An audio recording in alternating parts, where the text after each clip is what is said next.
It's late winter, it's time to dust off the fly fishing gear. Hey, I'm Adam Meikle and welcome to KSL Outdoors, and of course our good buddy Mickey Anderson from Fish Tech. I'm excited to go fishing. Yeah, this should be a lot of fun. Noon to 2, outstanding.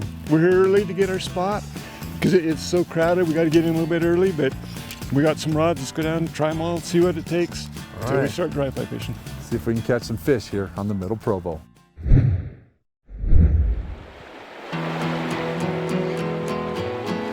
We made it, there's nobody here. Perfect, huh? Yeah, it's always amazing to see it changes.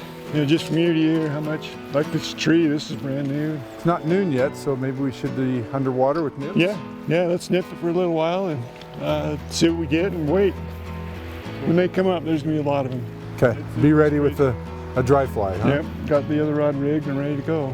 Okay, what are you starting out with? I got a little pheasant tail. Okay. It's actually big. Everybody's fishing teeny stuff. It's about a 14. So, yeah, we'll go with those. Pheasant tail and a Midge dropper and see what they do. Where are you going to start? You know what? We got some bigger nymphs on. I'd say let's start in a little bit faster water. Maybe start in the good stuff right here, huh? Why not just gut shoot it and take this first while we're waiting? There's a fish. Nice. Oh yeah. Little brown trout. It's a good fish. Yeah, it's not a bad one. It's hot. He took that fly you were talking about. Pheasant tail? Pheasant tail, yeah. Perfect. Yep, it took that little pheasant tail. Oh, he just spit it that Mickey told us about. But nice day, nice start here on the river.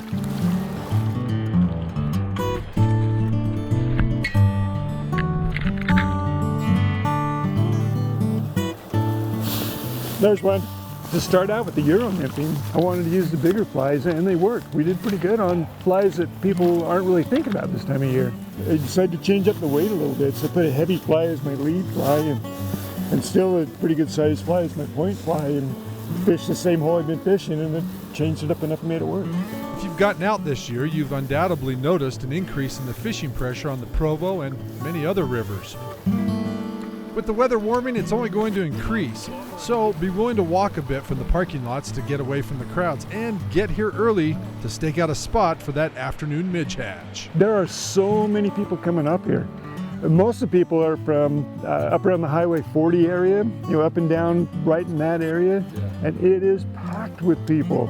And, you know, be courteous. If you're in there and somebody's ahead of you that got there first, they got it. Don't jump in ahead of them. That's a big problem with the Provo. And we were lucky down here, we didn't see anybody. There we go. Got one? Yeah. Nice. So just be willing to walk a little bit and spread out, get away from your car more than 5 steps. And I think you can have a really enjoyable day and not get into a fist fight with somebody over a fishing spot. Yeah. What's your rule of thumb when you walk up on somebody and they're fishing a hole similar to what we just fished over here? You know what? I will ask someone, if there had been somebody in this hole, I would have asked them which direction they were fishing. If they're going to stay there, we can jump in ahead of them. But if they were walking up, I'd get in, give them the courtesy of getting in behind them. Yeah. Don't jump in front of someone. And then don't do casting range. You shouldn't be able to cast to them, and they shouldn't be able to cast to you. Give them that much space. Nice little whitey. And they're always good. Where there's one, there's more. There he is. Little guy. And if you've never tried this Euro fishing, check out the stories we did with Lance the last few years. He gives a really good tutorial on how to do it. It's not that hard to learn. I think it allows you to get nymphs into different places that you can't get with a bottom bounce rig or, you know, using an indicator. It's a little more finesse.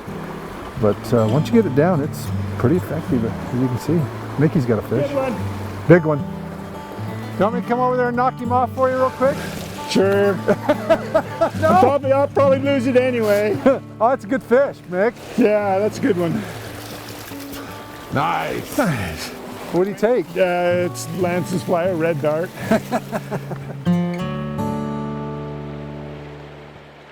There we Yeah, go. I'm ready. Are you All ready? right. Mickey's having a little bit of a conniption fit here. Look. They were a little late. Yeah, a lot late today. Noses are coming up. Yep, there's a bunch of fish up there. We got to get up there. All right, I got my frogs, Fanny, and my mother shucker. Let's go. Perfect, let's go. I haven't seen them yet. I think You'll you're full see of them. it. They're coming all the way out of the water. I think they're grabbing for them in the air. See them? The fish are about an hour late, but they're boiling now, taking Midge off the surface in this entire run. Can't decide where to get in. Somebody's a little excited. In a situation like this, I always try to target the closest rising fish to me and then work myself out to the further rising fish. Here, I can easily see the larger fish seem to be feeding in the prime spot, while the smaller fish seem to be closer to meat in the shallows. Oh, he's on. Nice. I didn't know he had it until the line started moving. I still could not see the fly. It's a good fish. I'm gonna take him down out of the other fish, so hopefully he'll leave him alone. But this is a good one. That's one thing that I've learned too, is if you get a good fish, and especially when you got them rising like this, if you can get them out of where all those fish are feeding, you can get back into them pretty quick. There, got him. Oh, what a gorgeous fish. On just a little teeny 22, 24 size mother shucker. I switched to brown. So if you've never seen a mother shucker before, it's basically that. It's got a little foam in it. I think it's where the midge is starting to come out of its shell. And that foam, for me, usually I can see it, it floats up in the water a little bit. And they really like it. There we go. Varieties seem to work. It seems like mother shuckers were the best for us. And that brown turned out to be the very best because I could see it and I think you could see it as well. Yeah, it was just big enough you can see that little foam floating up. Yeah, I finally changed to brown. It's got a white hackle. Now I can see it. Man, they're eating it like crazy. So this one, yeah, finally, just got to listen to Adam. Not a big fish, but a great take. Just a picture perfect drift, and he slammed it. Came up and he actually came out of the water when he got it. Oh, oh, oh, oh. He thinks he's big. He's actually pretty small, but he's got some good color and just a good looking fish. A little chunky. This noon hour, noon to 1 to 2 to 3, I don't know, it's just all the action you see and get to see the take. There's something about a dry fly, and even though they're little brown trout, they're just gorgeous. Fun, fun, fun. Thanks, buddy.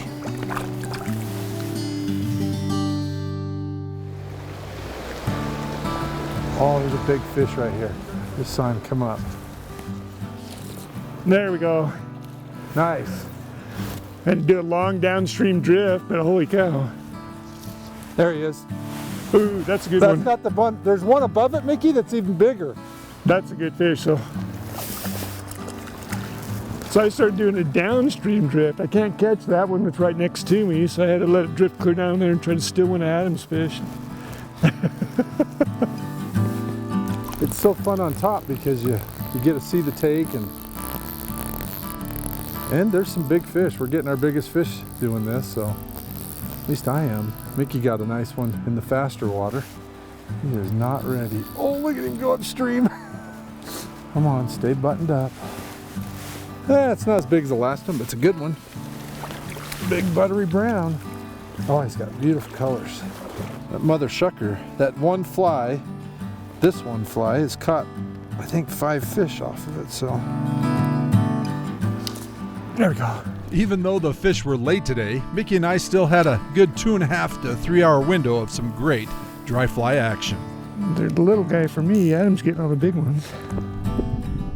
That was clear on the other side of the bank. Oh, what a little jumper. Like it. This is the little guy. They're slowing down a little bit, but it means there's probably a few less bugs in the water, but oh, caught him again. But that means there's less competition when they're looking at your fly. There's still a few out there. And when the fish are finally done, on top, you don't need to leave. Just grab your nymph rig, or in Mickey's case, his Euro rig. There we go. Nice. Jumper. Yeah, this could be the one I was watching. And keep on catching. It was a great fight. Back to the big flies again. The Euro nymphs, real silvery on this one. There's a lot of people who haven't tried fly fishing, who've never given it a whirl. They really need to come down to the shop and talk to you guys a little bit. And I think I'm going to plan on doing some classes this year. I'm just going to keep them really small so I can keep people separated, and I think we'll go for it. Okay, that's Mickey does fly fishing, fly casting, entomology, entomology, everything in between. So it's a good little beginner class for people who have never done it. And in fact, you've spawned, if I can use a fishing term, some really good fishermen. Yeah, Casters. I've had some good students. He's a pretty good teacher. He won't tell you, but I will. Hey, I'm Adam Eco with my good buddy Mickey Anderson from Fish Tech, reminding you to get outdoors, make some memories with your buds, catching fish on the Middle Provo. We'll see you next weekend. Good night.